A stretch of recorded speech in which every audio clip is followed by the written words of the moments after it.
May I proceed, Judge? You may proceed.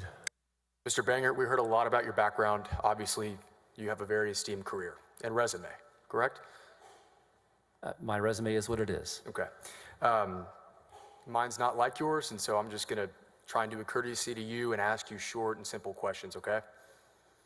And I'd ask that if I ask you a yes or no question, that you simply respond yes or no, all right? Understand. Okay. Now, you are currently represented by an attorney, correct? I am. Okay. That attorney is Johnny Sutton. Yes. That is the same attorney that represents Jeff Mateer, correct? It is my understanding that he also represents Jeff Mateer. Okay, yes. So you and Jeff Mateer both have the same attorney? We do. Okay. As a matter of fact, Mr. Sutton is here today in the building, right? Yes. He's probably watching your testimony. I assume so. Okay. And as a matter of fact, the two of you were just in the restroom together about 15 minutes ago? You would know that because you were there too. I know, right? But that's a yes, correct? That is a yes. Okay. So you guys have been in contact during your testimony in this trial? We have. All right. Now, you stated on direct examination that you did not provide any statements with regard to what you've testified in court today, right? Could you please reframe? I don't understand the question. Sure. And I think the record reflects when Mr. Harden asked if you made any statements in this case, and when Judge clarified if you had made any statements before this testimony, you said that you hadn't. I do not recall testifying to that effect. Okay. So you've made statements previous to your testimony today, right? Again, when you say statements, have I spoken to anyone? I mean, you have made an out-of-court statement, Mr. Bangert. Are you talking about under oath? I'm asking you yes or no. Have you made statements about this case to anyone? You may answer the question. What's your objection? My objection, Your Honor, is if he would just please express what he means by statements. That has a legal significance and a practical one. Overruled. This witness is not aware of the issue. Overruled. Answer Yes. the question. So, It's a yes or no question. it's not a yes or no question. Well, then sir. let me ask you a more specific question. Were you interviewed by the House Board of Managers in their preparation, investigation of this case? Yes, I was. Okay. Were you interviewed by Mr. Harden and Mr. DeGuerin prior to your testimony for this case? Prior to my testimony today? Yes. I was, yes. Okay. So those are two statements that you've made to people about your testimony in this case, right? I'm not trying to fight with you, counsel. I'm simply pointing out that the word statement carries legal significance, typically hearsay- under oath. Well, hearsay is Those are any not out of- under oath. Yes. Witness, ma'am. answer the question.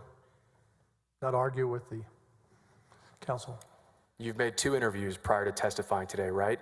I have given interviews, yes. Okay. Two of them. I have spoken both with the House Managers Council and I've spoken with Mr. Harden and Mr. DeGuerin. Yes or no, Mr. Bangert? Were either of those interviews recorded? No. Did you ask that those interviews not be recorded? No. Did your lawyer ask that those interviews not be recorded? Not to my recollection, no. So you don't know why they were recorded? Why they were not recorded? I do not. Okay. If Mr. Harden or Mr. DeGuerin had had any objection to you being recorded during your interviews, would that have been a problem, yes or no? I don't understand the import of the question. Would that have been a problem for me? My question is, if Mr. Harden or Mr. DeGuerin had said, Mr. Bangert, you're giving an interview with regard to testimony in an impeachment trial, can we record you? Would that have been a problem for you or Mr. Sutton? I can speak for myself. I would have no problem with that. Okay. And despite your lack of objection to that, Mr. Harden and Mr. DeGuerin chose not to interview you during your interviews with regard to this case? Chose not to record me. Yes. I assume that was their choice, but I was not recorded. Okay. And additionally, prior to that interview, when you met with the House Board of Managers, safe to say you wouldn't have had an objection to them recording you either, correct? I can't think of any at the time, no. Okay. And it just so happens that the House Board of Managers, the investigators in this case, chose not to record your statement either. As far as I know, they did not. Okay.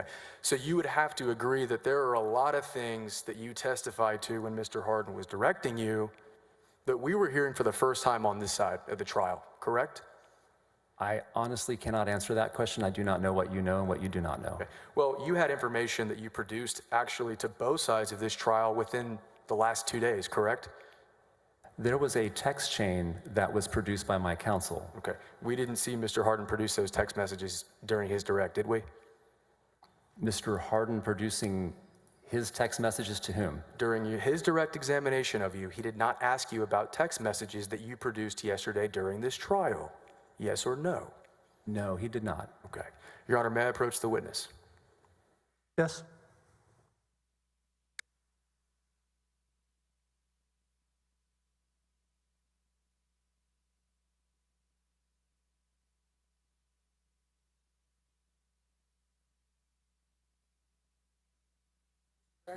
Don't speak to him now. Just give it to him and then speak from the microphone. Thank you, Counselor. I'm handing you. Hold on. Everyone wants to hear you. I'm handing you what has been pre-marked as Attorney General's Exhibit 1000 and I believe 3, correct?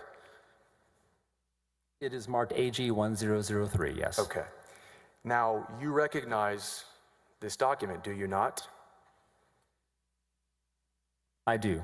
These are text messages from your cell phone, right? Yes. You produced these to both sides in court yesterday. Mr. Sutton, my attorney, produced them yesterday. Okay. And you would agree that these are a fair and accurate... Counselor, excuse me, we do not have a copy of Yes, what you Judge. have.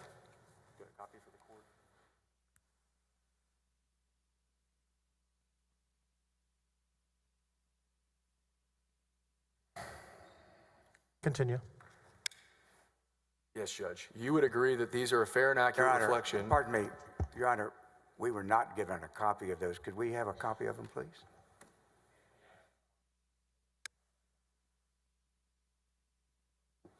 They gave it to us, so whatever. Thank you.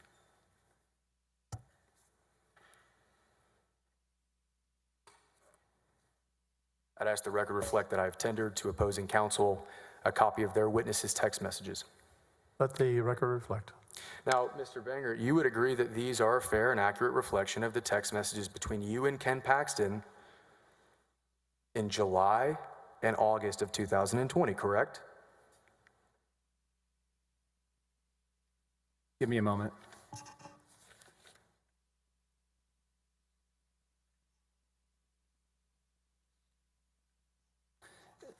With the only modification that the first text message is in June. Okay. Well, It goes through your August. attorney produced these, so presumably he got them from you, right? Yes. Okay. Otherwise, fair and accurate reflection? Yes, they appear to be. Judge, at this time, I would move to admit AG Exhibit 1003. Any objection? No objection, Your Honor. Show the exhibit being entered into the record. Okay. Admitted to evidence, excuse me. Thank you, Judge.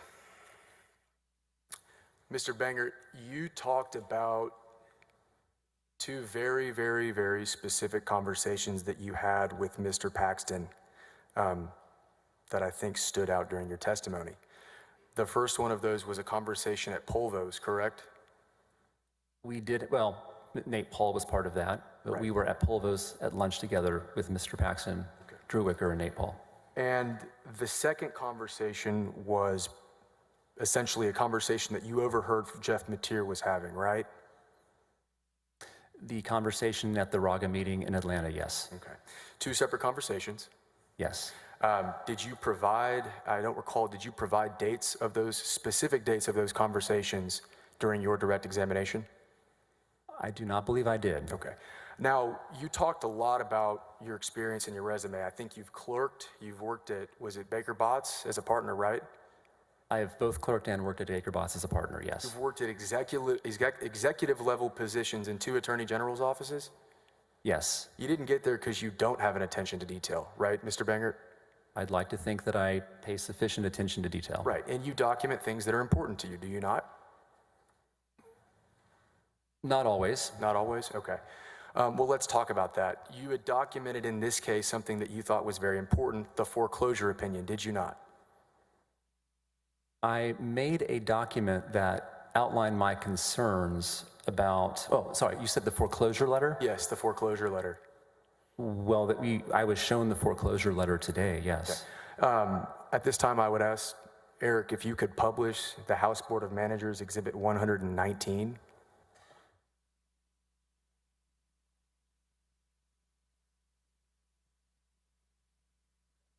Mr. Bangert, this is an email that you sent to Ryan Vassar on September 30th. Counselor, excuse me, has this been entered into evidence? My understanding is it has. If not, Judge, I'll ask to enter. It's the House Board of Managers exhibit. At this time, I would offer. We do not object, Your Honor. Okay. Admitted into evidence. Thank you, Judge. Now, Mr. Bangert, this is an email that you wrote to Ryan Vassar on September 30th of 2020. True? Yes. September 30th of 2020 is after you had the meeting with the other executives about going to the FBI with regard to Ken Paxton. True? This is at 9:29 a.m. that morning. We had not visited the FBI at that point. Okay, it's the same day that you had a conversation with the other executive level AGs about going to the FBI, right? We did on that day. Okay, and September 29th, or excuse me, September 30th, that's 2 months after you ever drafted the foreclosure opinion that you talked about during your direct examination, correct? Slightly under, but about 2 months later, yes. Do you typically write memorandums about things that happened 2 months ago? Yes or no? No. Does it stand out to you, or does it seem odd to you to wait until the day that you go to the FBI or the day before you go to the FBI to write a memorandum about something that happened 2 months ago? No. Not odd at all? No. Okay. Now, to be clear, yesterday during Mr. Hardin's testimony, he at one point said, I think by the end of July, beginning of August, you had been a part of 3 issues that related to Nate Paul, right? Well, depending upon how you count the open records issues as 1 or 2. Okay. Well, you have the open records issue, correct? Yes. Your involvement in MIDI. I was involved in MIDI as well, yes. Okay. And then you've got your foreclosure opinion involvement. Yes, that is correct. I was involved in all. And as a matter of fact, a lot of those almost overlapped each other, true? At the edges and at the margins, they did overlap. Okay. Now, yesterday you testified to the jury that you had a boiling concern about this, correct? I did have boiling concern about this. Now, to be clear, House Boards 119, your email to Ryan Vassar, is the only memorandum and summary that you drafted with regard to any of your involvement with MIDI, open records request, or the foreclosure opinion. Yes or no? I can't recall. You can't recall. Okay. Well, we didn't see any other memorandums, have we? I haven't seen any in the trial today. Okay. Well, you would have produced it, so you'd know about it, wouldn't you? I produced everything I had. Okay. And all we got was this email. I produced far more than this email. Okay. Now, I want to backtrack a little bit, and we'll go back to that correspondence between you and Mr. Vassar. You talked a little bit about the time from when you guys came out to the FBI and what happened to you after, okay? I want to talk about that. Eric, would you mind pulling up Article 6 of the Articles of Impeachment?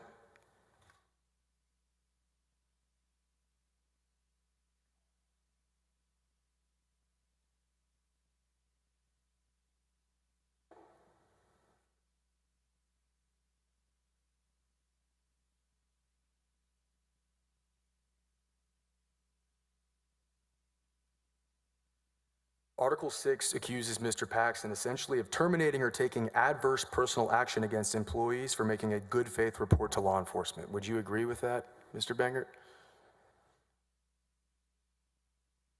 It says he violated his duties of his office by terminating and taking adverse personnel action against employees of his office in violation of the state's whistleblower law. Okay.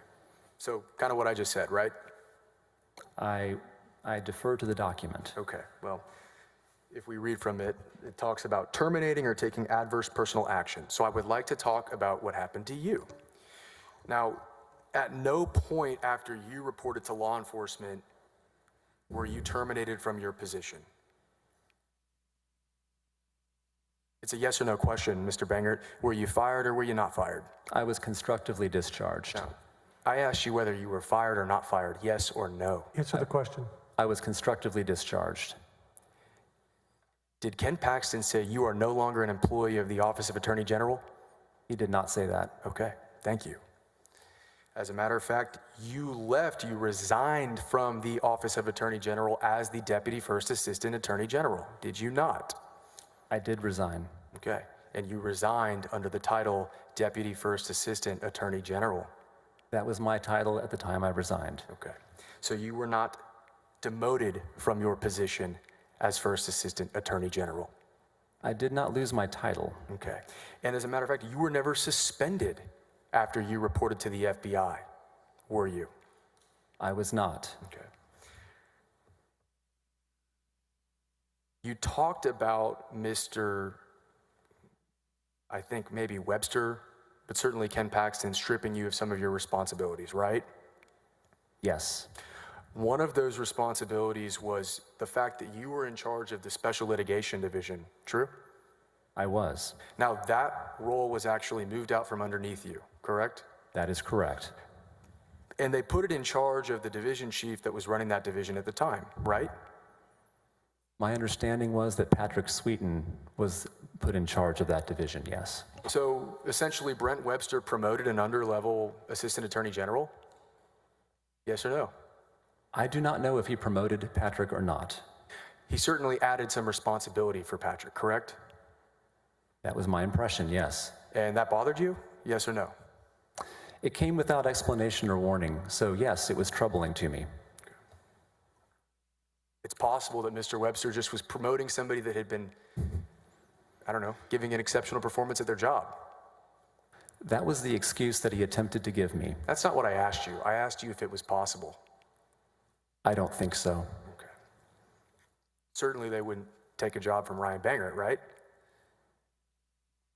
That's not exactly what I said. Okay. Sounded like it. You said that the environment, did you describe it as being hostile after you reported to the FBI?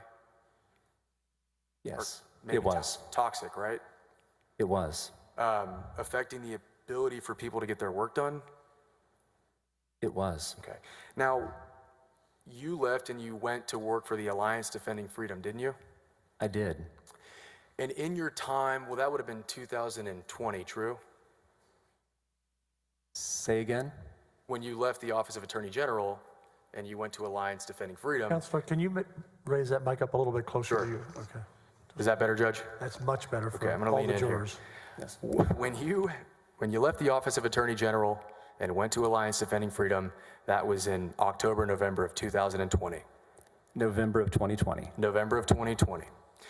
And since your time in November 2020, all the way up until, I believe, 2023, isn't it true that you have brought cases from the Alliance Defending Freedom to be co-handled with the Office of Attorney General? We have. Okay. And some of those cases you have worked directly with Brent Webster, have you not? There have been some, yes. Specifically, State of Texas versus Xavier Becerra. I believe that's the title of the case in Lubbock, Texas. Okay. And that was one of a few cases, true? Yes. And all the while that you were bringing cases from Alliance Defending Freedom back to the Office of Attorney General, Brent Webster was acting as first assistant, true? That is my understanding. Okay. Yes. And Ken Paxton was acting as Attorney General. Yes. All right.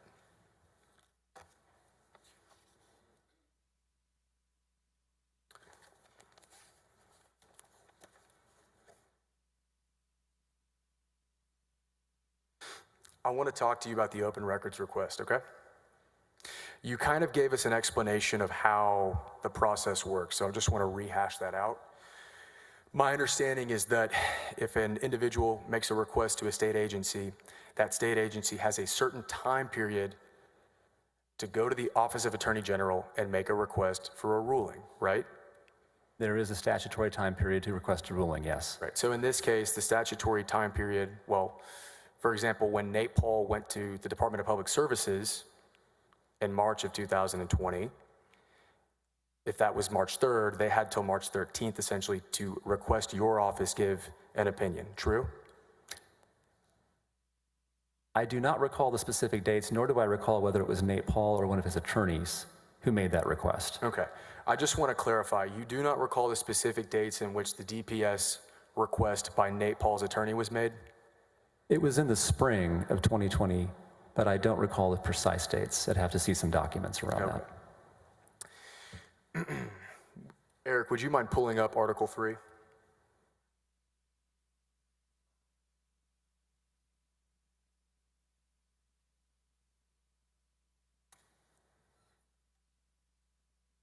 And while we're doing that, just for a little background, Mr. Bangert, the requests by Nate Paul's attorneys for the records involved in the investigation, it was for initially the Texas State Securities Board, right?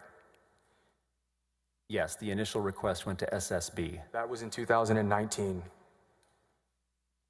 Is that a question? Yeah, that was in 2019. Yes, it was. Then you've got DPS. That request was made in the spring of 2020.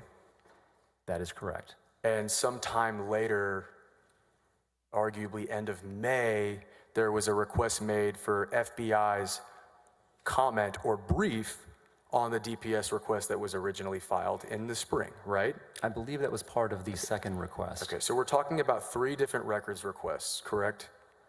I would classify it as 2 with a secondary request attached to the second. Okay.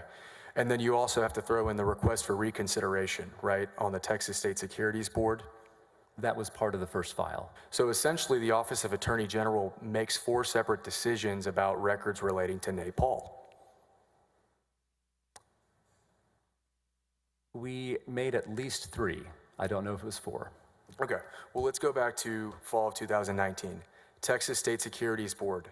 At that time, was Ken Paxton the office of he was the AG of the Attorney General's office, right? Yes, he was. Now, when Nate Paul made that request through Aaron Borden, his attorney, in fall of 2019, that initial request was denied by the Office of Attorney General, was it not? Yes, the ORD did, well, when you say denied, it sustained the request for exemptions and exceptions by the board. Sure, meaning that the Texas State Securities Board, while Ken Paxton was AG, was not required to turn over records to Nate Paul. That's right, the November request did not require turnover of records. Let's move forward to 2020. You had a conversation with Justin Gordon about a request for reconsideration of the Texas State Security Board records, true? I did. And ultimately, you ended up having conversations with Ken Paxton about that request for reconsideration. I did. And ultimately, the Office of Attorney General again did not rule that the Texas State Board, the Texas State Securities Board was going to have to turn their records over to Nate Paul, did they? We did not require them to turn their records over. Okay. So up until, that puts us in February or March of 2020, would you agree? We're ballpark in that area, yes. Right, ballparking it because yesterday you stated it was right around the time COVID started. Yes. That's a whole nother convo we'll get into in a little bit. Okay, so Texas State Securities Board records are not given to Nate Paul. Let's move on to DPS. Now, to be clear, the ultimate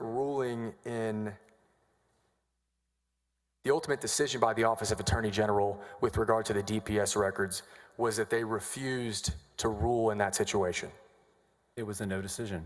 Okay, now, I want to talk to you about what that means. If the Office of Attorney General refuses to rule on a records request, that means that the state agency that was requested does not have to turn their records over to the individual, right? We did not require disclosure based on that ruling. Okay. And so, as a result of that ruling, the Department of Public Safety did not turn their records over to Nate Paul or his attorneys, true? That ruling did not require disclosure. Okay. Well, you're aware that there was a writ of mandamus filed by Nate Paul's attorney for those records they were trying to get from you, correct? You're going to have to, the writ of mandamus, I believe, occurred with respect to the initial request. I don't recall one on the second request, but it may have happened. You would agree there was a writ of mandamus filed?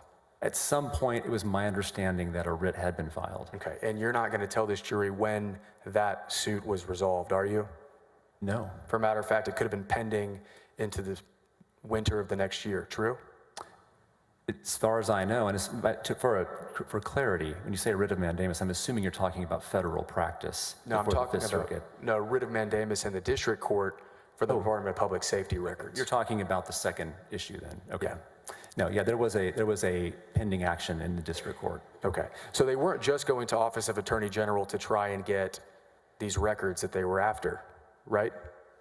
Could you repeat one more time? They weren't just going to the Office of Attorney General, Napal and his lawyers. They were also going to the district court to try and get the records they were after, correct? That was my understanding. Okay. Now, DPS was not required to disclose records after this refusal to rule, right? Our refusal to rule did not require them to disclose.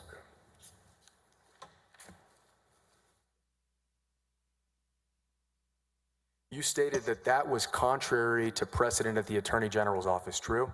I did. But you would have to admit that this specific request made by Nate Paul and his attorney Joe Larson had some unique circumstances, true? I don't recall any unique circumstances. Well, you worked with Justin Gordon pretty closely on this case, didn't you? I worked with him very closely on the first file for SSB and somewhat, but less closely on the second file. Okay. Could you kind of, so you really delegated it to Justin Gordon to handle, right? No. He was the man in charge of this decision, was he not? He was the head of open records, answering to Ryan Vassar, the deputy for legal counsel at the time. And he drafted opinions, and he drafted the opinion to refuse to rule that you edited, true? I did edit the opinion. Okay.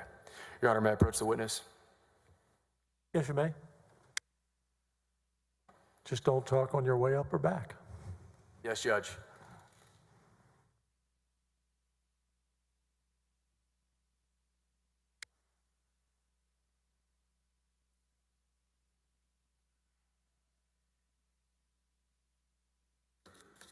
I guess the point I'm getting at, Mr. Bangert, is that not every, like you said yesterday, you said that pretty much all of these requests are kind of the same. They're easy to rule on when it comes to law enforcement material, true? They're not all easy, but we get a lot of them. Right. You referenced the opinion, the law enforcement exception, true? Yes, I believe that's correct. That doesn't When you say necessarily... the opinion, which one are you referring to, though? I want to make sure I'm answering accurately. Well, the DPS opinion I believe that's correct. I need to see it again. and the FBI comment. Again, I need to see the document. To be clear, there was an initial request for DPS records in spring of 2020, true? That is my understanding, yes. Okay. There was a later, you're aware that DPS did not notify the FBI about the records, true? I don't recall that. You'd have to refresh my memory on it. So it sounds like you don't know every little detail about the records request, do you? No, and that's perfectly normal for a senior executive not to know every detail. So yesterday when you said that the decision was not consistent with precedent, you didn't know every little fact about what was going on within this request, did you? I knew enough to make that determination. Well, you didn't know everything, did you, Mr. Bangert? I am not omniscient, so no, I did not know everything, but I knew enough to make that determination. And it's fair that maybe Mr. Gordon had a different opinion about what went on with regard to those records requests. Mr. Gordon was working on that. I do not recall what his opinion was. Okay.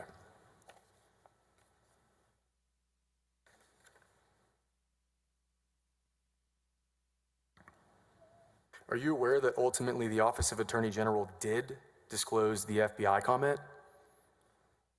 I do not recall that. Okay. Are you familiar with June Haddon? June Haddon, the name is familiar. I believe she worked in the Open Records Division. Okay. Would it surprise you to find out that she ruled that the FBI's brief on the DPS record should be disclosed to Nate Paul and his attorneys? I'm not aware of that, but I'd have to see the ruling. Okay. You hadn't heard her name with regard to this litigation or case today, have you? No, not until today. Okay.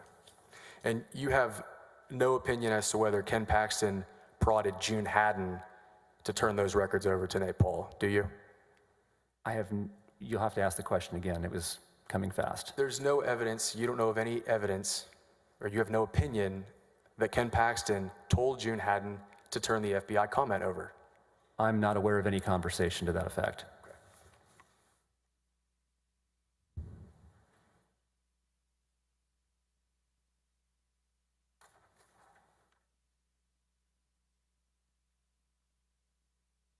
Safe to say that in conclusion, every single request for records from Nate Paul's lawyers, none of those resulted in him getting the records with regard to DPS and Texas State Securities Boards, right?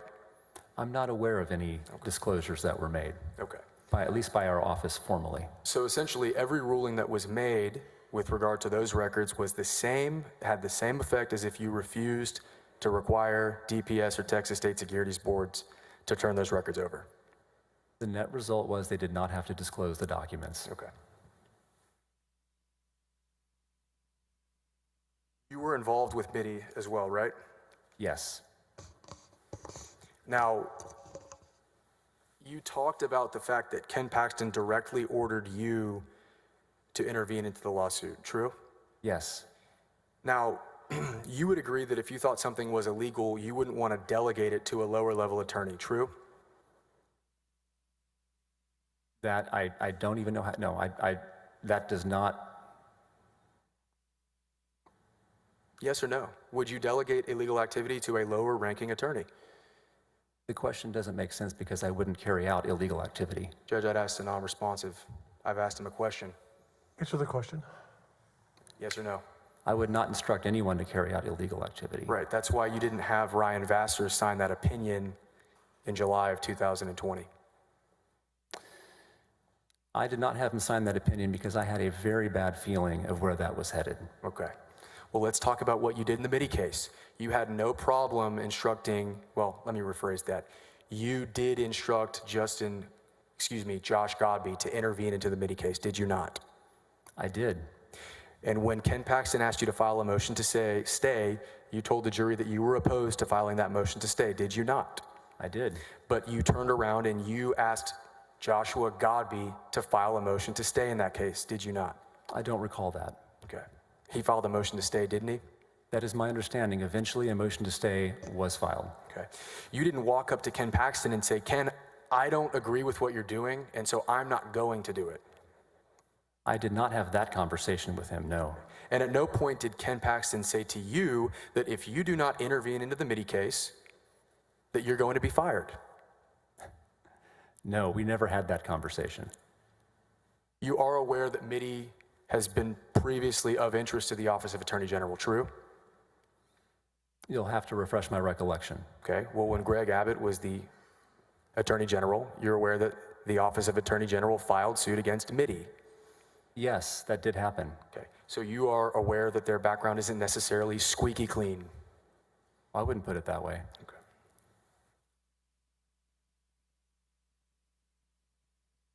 You would not tell, you've got no knowledge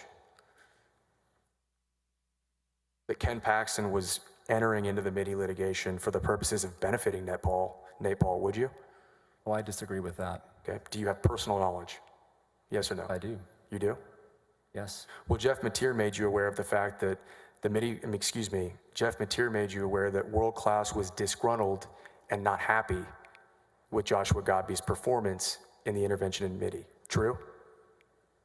That was some time later, but I received an email, I was copied on an email, in which Jeff responded to current counsel for World Class, complaining about Joshua Godby. Okay. So World Class was complaining about Joshua Godby. True? They were. Okay.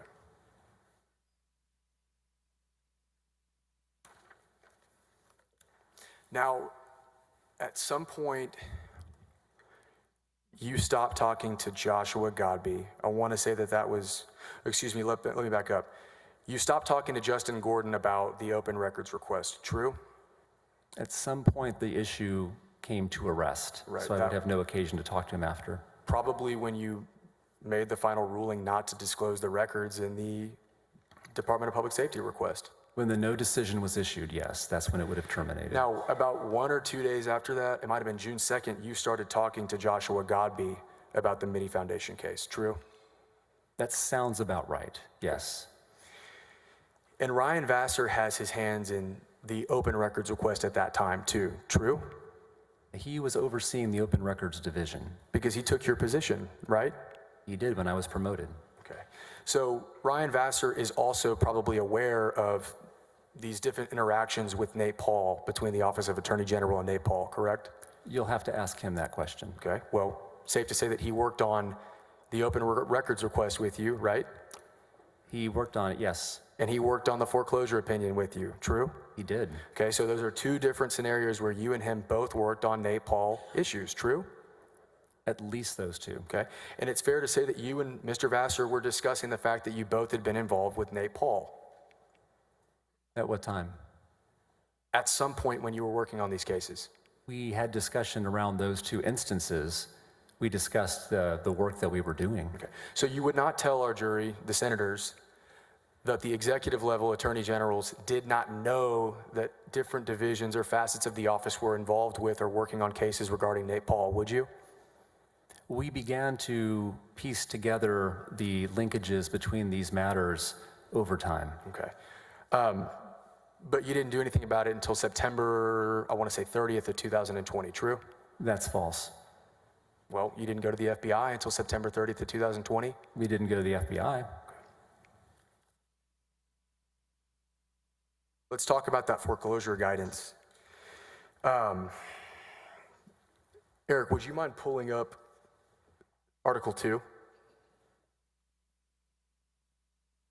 And to be clear, Ken Paxton is allowed to intervene into a lawsuit if he thinks it's appropriate, true? Our office has authority to intervene. Okay. And he's in charge of the office, is he not? He is the elected Attorney General. Okay. So if he wants to intervene in a lawsuit, he is allowed to do so. He has authority to do so. Okay. Looking at Article 2, it alleges that Mr. Paxton misused his power to issue written legal opinions under Subchapter C, Chapter 402 of the Texas Government Code. You're aware of this, right? Yes, I see the article on my screen, yes. Okay. Now, we actually looked at a copy of that exhibit. Eric, would you mind entering Exhibit 192, AG 192? And Judge, for the record, I believe it is an exact copy of a House Board Manager exhibit that they've already published.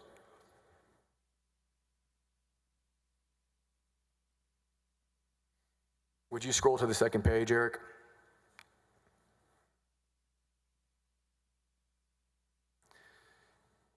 And just to be clear, Mr. Bangert, when we talk about that very last paragraph, you actually signed this opinion, right? Yes, Okay. And by signing it, you would agree that you have adopted the statements within it, true? not necessarily, Okay. So you just sign things at will?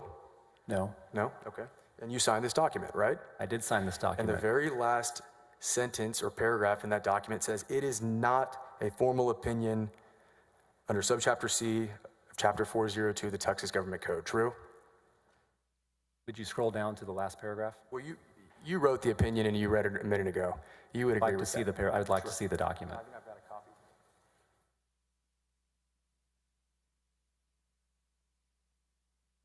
Ah, there it is. Got it. You wrote, we trust this letter provides you with the advice you were seeking. Please note this letter is not a formal Attorney General opinion under Section 402.042 of the Texas Government Code. Rather, it is intended only to convey informal legal guidance. Yes, You wrote that, right? I did. That was on this letter when you issued it in 2020, right? It was. Okay. So the very face of the document that you signed specifically states that it is not an opinion under 402, true? No, that's not correct. Specifically says it's not a formal Attorney General opinion under Section 402.042 of the Texas Government Code. It is not a formal Attorney General opinion Okay. under Section 402. It's very different. Okay. Let's talk about formal opinions. There's a specific place on the Attorney General website for a formal opinion, is there not? Opinions that are issued are listed on our website, yes. They were assigned KP numbers and they are accessible by the public. They are signed KP numbers. At this time, Judge, I would move to offer AG Exhibit 6 after I provide a copy to opposing counsel.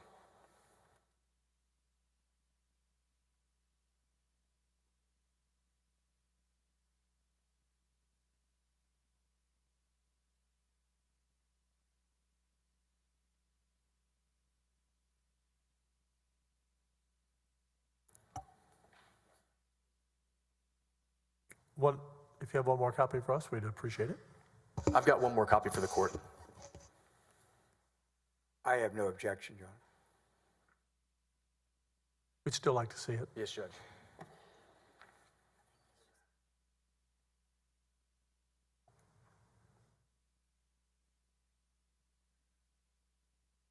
Just so we can follow along. All right. Thank you, sir. Admit this exhibit into evidence. No objection. And Eric, if you would publish and just stay on the first page. So up here in the top left corner, we've got opinion number KP0322. True? Yes, it says opinion number KP0322. Okay. And that is an opinion number that is associated with a formal opinion. I have not seen the rest of this document, but I'm assuming that this has the form and shape of an informal opinion. Okay. Did you state yesterday during direct examination that Ken Paxton doesn't have a hand in signing or dealing with formal opinions? I don't believe I said that, no. Okay. So you would agree that he does pay attention to what he signs and what he issues on his office letterhead, correct? He is required, or, well, I should say, he has a practice of signing formal opinions himself. Okay. And that opinion has his name on it, true? I cannot see it, but I would be welcome to look at the signature block. Eric, would you flip back to the signature line? Okay. You see Ken Paxton's signature on that opinion, right? Yes, Okay. He has to sign these formal opinions, does he not? I believe that is the practice of the office. Unless he's been recused, in which event Jeff Mateer would sign the formal opinions, true? That was the practice of the office. Now, I want to talk to you about the opinions in this case. Originally, Ryan Vassar drafted the the informal guidance letter with regard to foreclosure sales, correct? Yes, the informal opinion that was issued on August 1st, he did draft the initial draft, yes. Now, the way that that letter ruled was essentially that you didn't attack the 10-person restriction from the executive order, right?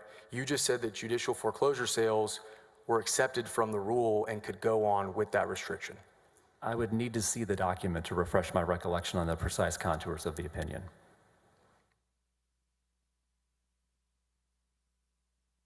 Eric, would you pull up Exhibit 192?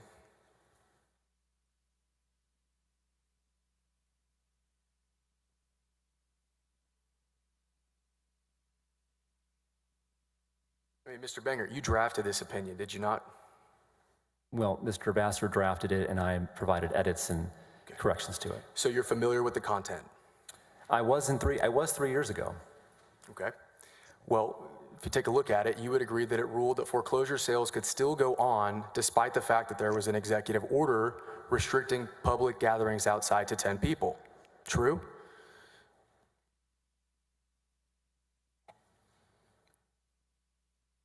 Please go to the next page.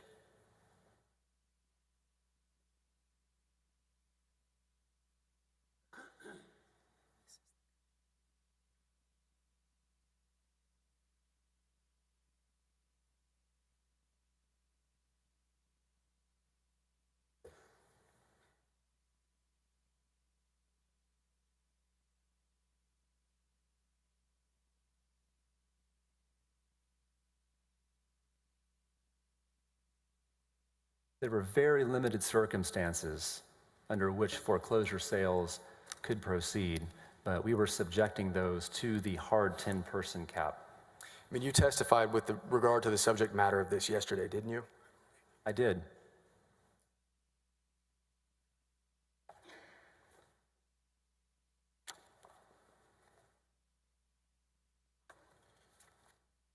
So you would agree that you said that despite the fact that 10 people at max can gather in public, foreclosure sales can still occur, true?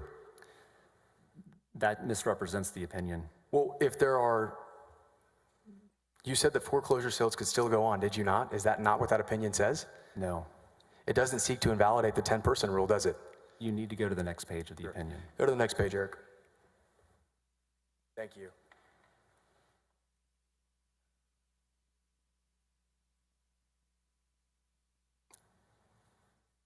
The second full paragraph on page 3 has operative language.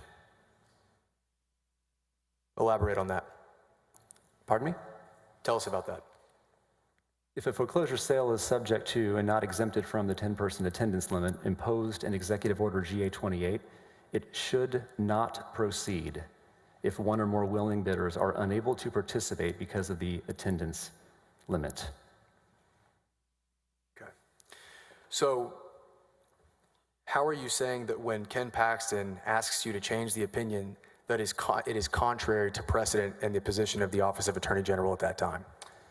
It made the ability to proceed with those types of sales more restrictive under the COVID limitations than our previous draft would have. It made it more restrictive?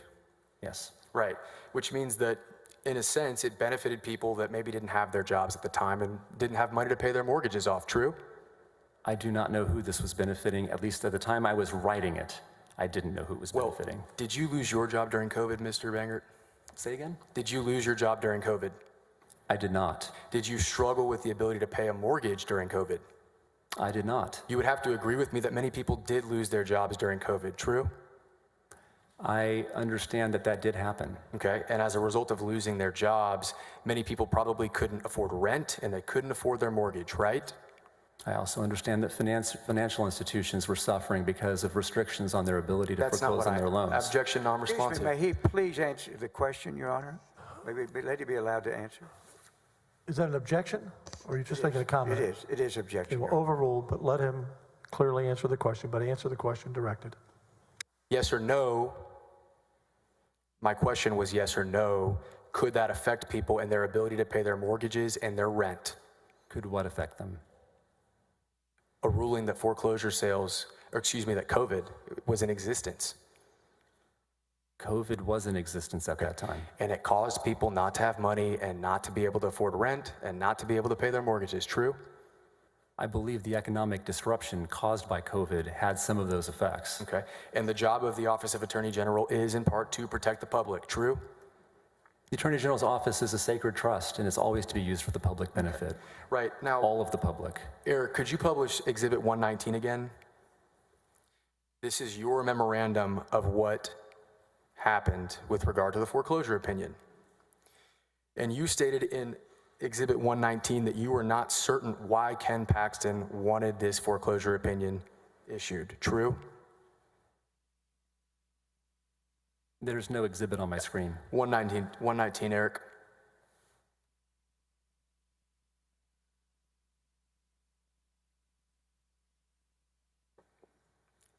May we see it, please?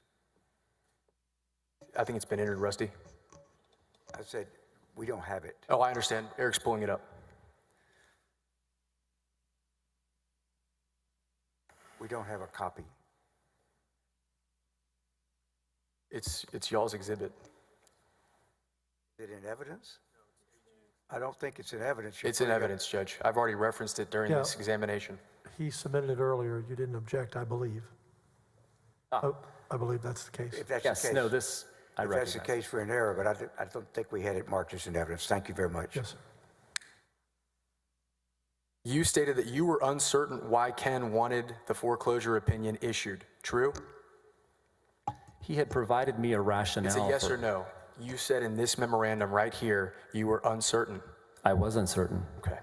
Now, you did not include the fact that Ken Paxton was texting you all the while you were editing and drafting that report, did you? I don't believe I mentioned text messages in this document, no. And yesterday you told all the senators that it was contentious between you two on the phone at some points, did you not? Oh, I don't recall saying that. Okay. So it was calm and collected the entire time. It was not calm and collected the entire time. Okay. Well, you stated to them that you were objecting vehemently over the phone with Ken Paxton, true? I did not say that. You were objecting to Ken Paxton, were you not? I was having conversations with him in which he was frantically telling me to make edits, corrections, It's and a yes or no ultimately question. changes. It's a yes or no question, Mr. Bangert. You disagreed with Ken Paxton over the phone, true?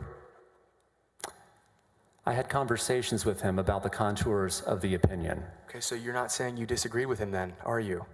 I was trying to understand what he wanted as his subordinate. Okay. You didn't mention text messages yesterday, did you? I did not. All right. Eric, if you would flip to AG 1003 for me.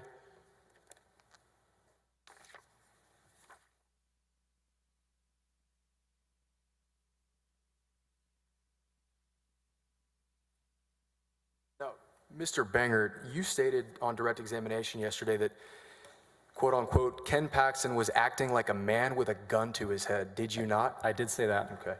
Now, looking at the last set of text messages here, if you'd flip to the last page, Eric.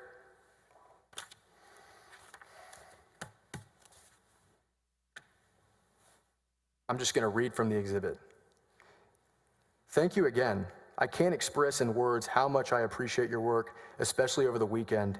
I am grateful because I feel like hundreds of people will be protected from harm and maybe devastation. You and Ryan deserve all the credit. Thank you. I hope that your Sunday is relaxing and enjoyable with your family. He texted that to you that day, didn't he? 12:19 on Sunday. Yes. Okay. Now, did you mention that to the House Board of Managers when you were interviewed about this case? I don't recall if I mentioned this text message. Did you mention these text messages in your interviews with Mr. Harden or Mr. DeGuerin when you were preparing for testimony in trial? I don't see why I would have. Okay. And did you include it in your memorandum to Ryan Vassar that was produced? There's no reason why I would have. No reason to include a text message of him showing gratitude and why he wanted to have this foreclosure opinion worded the way he did? I don't believe this was what he actually, I don't believe that he was telling the truth. Well, there's here. certainly not a text message from you in these texts objecting or saying that you disagree with Mr. Paxton, is there? I do not agree. I do not disagree with him here. You don't disagree with him here. I do not state it in writing here. Okay. And you signed the opinion that was ultimately issued in this case, true? I did sign it. And that opinion has no binding effect, It is a persuasive opinion. persuasive at best. Persuasive opinion. Okay. Did you tell the FBI about these documents? I believe they were provided to the FBI. Okay. We just didn't get a copy of them until today? I did not have them in my possession. Oh, okay. They were in the possession of my counsel who found them. Did you delete recently. your texts? No. So you would have had them on your phone, true? No, I did not intentionally delete my texts. Okay. My texts are no longer. Your I no texts longer were have access deleted, to yes them. or no? Gentlemen, don't talk over each other. Your texts were deleted, yes or no? I no longer have access It's a to yes texts. or no question. I no longer have access to texts past 1 year. Okay. So in the year, you didn't think to take screenshots of these? Excuse me? You didn't think to screenshot these messages? These were screenshotted back in 2020. Okay. You just didn't keep a copy? I did not. And you're not going to sit here and tell us that you know that the foreclosure opinion ultimately affected or benefited Nate Paul, are you? Oh, I believe it did affect and benefit him. You have no personal knowledge of that, do you? I have since learned that it did benefit him. You wrote in that memorandum that you learned through the Austin-Statesman, did you not? May I see the memorandum again? Eric, would you please pull up the memorandum? That's a newspaper, correct? The Austin American-Statesman? Yep. Yes. Okay. So you got your information from a newspaper, did you not, if we're believing your memorandum? If I could see my memorandum, I can tell you. Oh, Eric, would you? 119, Eric. Thank you.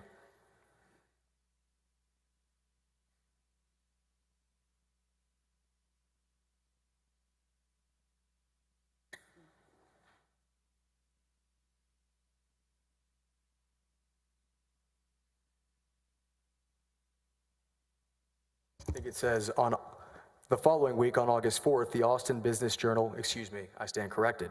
The Austin Business Journal reported that World Class had placed several properties into bankruptcy. So it did.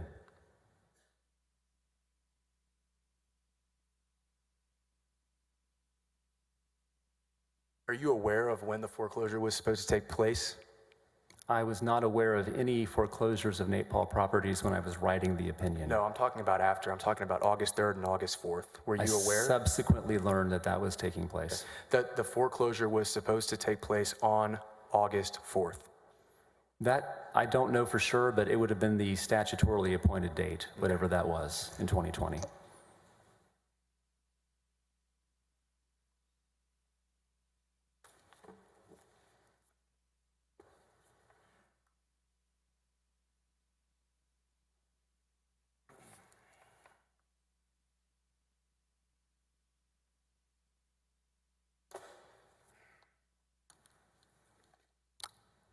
And yes, now that I'm looking at my document, I do say August 4th, so that would have been the date. Okay. May I approach the witness, Judge? Just to hand him Yes, the you may. document.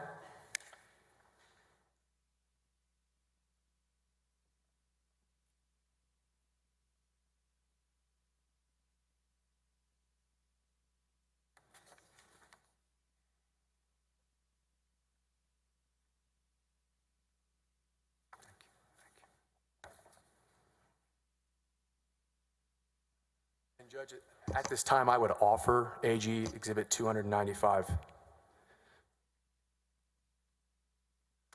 Any objection? May I have just a second? I'm sorry, Judge. Thank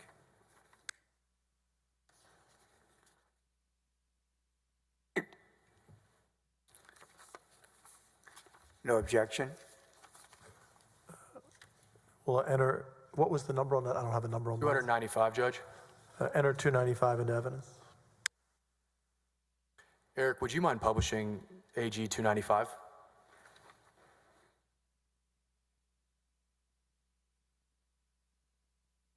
That is a letter from Sheena Paul to the judge regarding the bankruptcy the foreclosure proceeding occurring the next day, dated August 3rd of 2020, correct?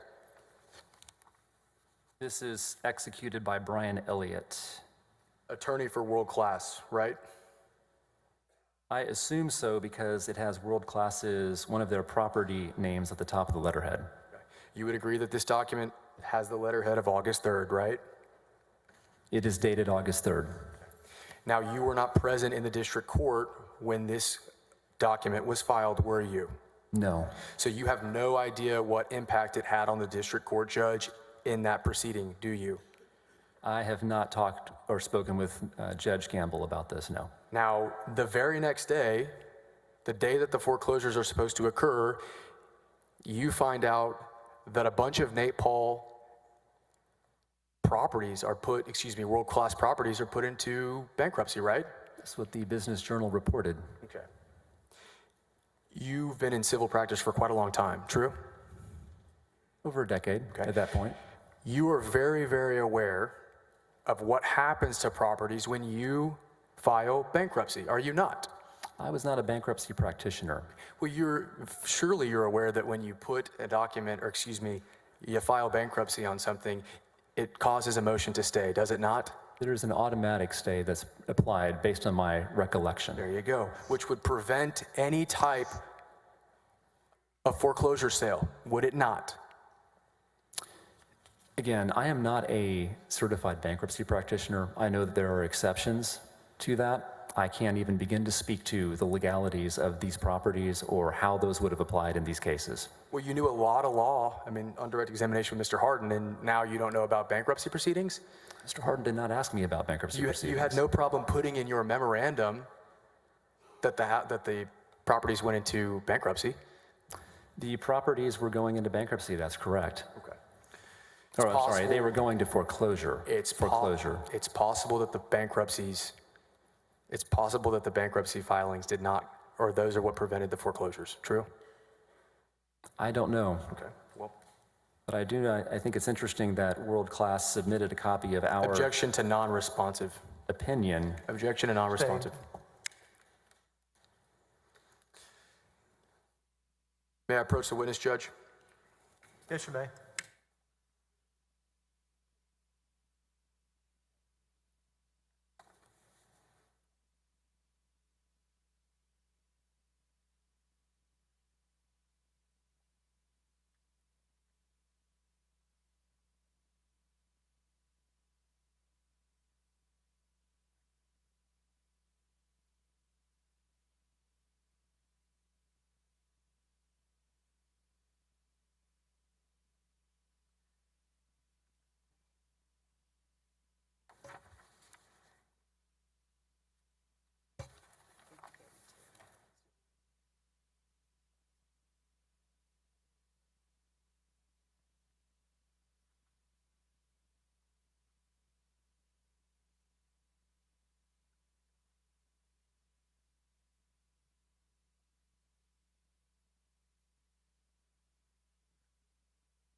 I would like to offer AG exhibits that I've handed to both opposing counsel as well as Your Honor. I believe it's 262, 265, 275, and 283. Hold on, slow down. 283, 275, 265, 262? Yes. I can shorten this a little bit. If he represents that these are their exhibit numbers that were originally agreed to, that we said we would not object to any of your exhibits. Okay. If they're covered by that objection, if they're covered by that agreement, then we have no objection. Are they covered? They are covered, Judge. Well, take that back. No, they're not. That's why I intend to offer right now. We have not previously agreed to these. I understand. Just give me a couple more minutes then. I don't care. No objection, Your Honor.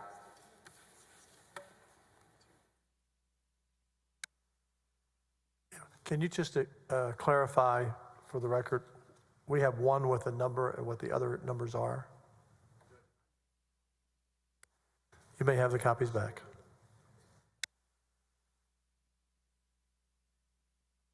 So for purposes of the record, we're offering 262, 283, 275. I only gave you, and then also 269.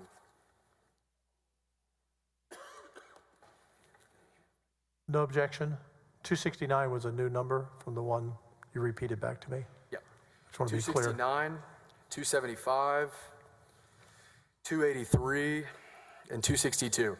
I think I said 265. You repeated what I said. I was incorrect. It's 269. Okay. There's been no objection? I believe they said no objection. Mr. Hardin, you said no objection, correct? Yeah. Sorry, Judge. Please enter those documents into the record, Just gonna okay. Thank you. into evidence, excuse me. May I approach the witness, Judge? Yes, you may.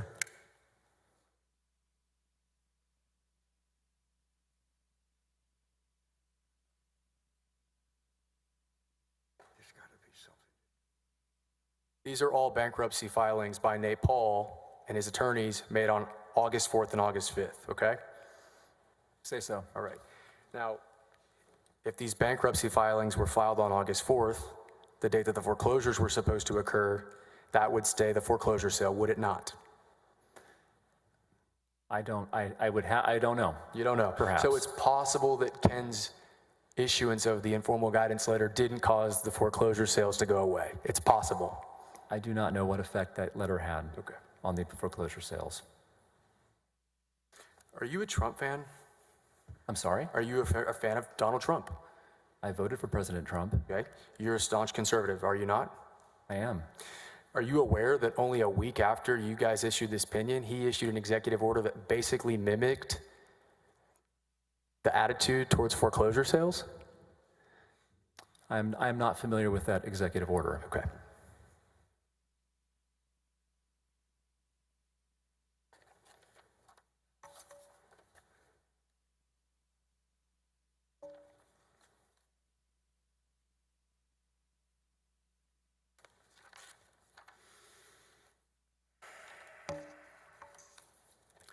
And so that brings us into the fall of 2020, right?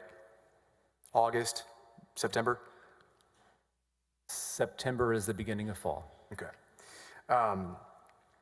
And you didn't really have any contact with issues regarding Nate Paul from August of 2020 up until September 28th, right? Oh, I disagree with that. Well, you weren't working on the The foreclosure witness, opinion. please speak up when you're... Yes, I disagree with that. You were not working on the foreclosure opinion, That was completed on August 1st. okay? You weren't working on MIDI. Mr. McCarty had assumed responsibility for that. You were not working on MIDI. I was not working on MIDI at that time in August. And you were not working on the open records request, true? Those were finished. Okay, so you were not personally working on any matters that involved Nate Paul at that time? I was actively speaking with other members of the executive team about what was happening at that time, which was the desire to hire outside counsel. So everybody, I assume, is on the 8th floor at this time, right? We had, COVID orders were still in place. I don't recall who was there every day. I was there every day the office was open. And let's talk about that, because OAG's position at that time was that everything should open up, was it not? We wanted everything to be as open as possible, consistent with public safety and the governor's orders. Even after you left the Office of Attorney General, your employees at the Office of Attorney General weren't even present. There were some who were not present. There were some. There were most of them that were not present. My recollection was there were periods of time where large majorities of them were not working from the office. Periods of time that postdated your employment at the Office of Attorney General. I cannot speak to that Because you weren't there. because I was not there. So that's not really inconsistent with the situation that was going on at the Office of Attorney General, was it? Yes or no? That the attorneys were Yes, not sir. present, Yes or no? oh, that had nothing to do with our policy. Okay. Nothing. So you were not personally a part of the hiring of Kamek, were you? No. You found this out on September 29th of 2020. That he had been retained by the Attorney General directly? No, that he was filing subpoenas with Michael Wynn. Yes, I learned about that on the 29th. And you're saying that that is the very point that it kind of stood out to you all what was going on, right? That was the tipping point. That crystallized a number of things. Okay. Now, when you say it crystallized a number of things, you did not have all the facts with regard to that investigation, did you? I personally did not. Okay. You didn't investigate that case, did you? Was I, what do you mean by I wasn't investigating that case? You didn't investigate the referral that was given by the Travis County District Attorney's Office, did you? I was not the primary responsibility for that. Everything that you took with regard to that investigation came from Mr. Penley or Mr. Maxwell. No, Those were the people responsible for investigating it, were they not? they were responsible. Okay. You were not responsible. That was not part of my responsibility at that time. Okay, so you weren't responsible. Now, despite that fact, you went to the FBI on September 30th, correct? I did go to the FBI on September 30th, yes. You went to the FBI without talking to Ken Paxton first, true? Oh, I talked to him many times prior to that. You didn't talk to him about the fact that you were going to go to the FBI, did you? We did not talk to him. We did not tell him we were going to the FBI immediately prior to going. Right. So when you and Mr. Harden were talking about the conversations you had with Ken Paxton about the fact that you wanted to talk to him, that was all after you had already gone and reported your boss to law enforcement, true? The text messages that we reviewed today were sent after we made our good faith report. Okay. So you did not take the time to hear his side of things out before you went to law enforcement? I disagree. And at that point, you took it upon yourself to send a letter to Brandon Kamek as well, did you not? If I can recall correctly, I was the one who did send the email containing Jeff's letter. Again, I'm stretching my memory, but I think I was the one who sent it. Okay. Now, prior to doing that, you talked earlier about a set of text messages. I would ask to admit, to publish House Board Managers 225. Eric, would you, it's been admitted, Judge. And Council, we're going to be going to the lunch break. I've gone a little longer, a few more minutes. Do you want to break now, or do you want to continue for I'm a few fine more right minutes? now, Judge. Is good for you now? Yep. Okay, we'll break for lunch now. Your Honor, I apologize. Can I raise one issue? I apologize, Your Honor. Can I raise one issue before we break for lunch? Yes. That may just help speed things along with this witness. You admonished Mr. Harden at the beginning of the day that if there were any statements that Mr. Bangert had provided that we haven't seen, that he was to turn them over to us. The witness has testified that there were actually 2 interviews that he gave to the House. We still don't have any information related to those. To the extent that there's work product mixed with that, I think they can redact that and provide us the statements. But I just request that we get those over the lunch break, and that may allow us to not have to recall the witness later. Just continue to look during lunch break for those documents if you have those. Thank you very And much. if you do, turn those over by the end of lunch. Certainly. We do not have, but I'll continue to be sure. Thank you. We will return at 1:10.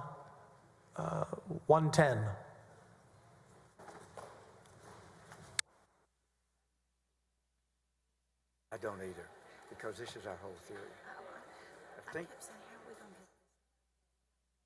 I wonder if he doesn't know that we're don't know. This tells him. I was about to say maybe he didn't know they tried to use it.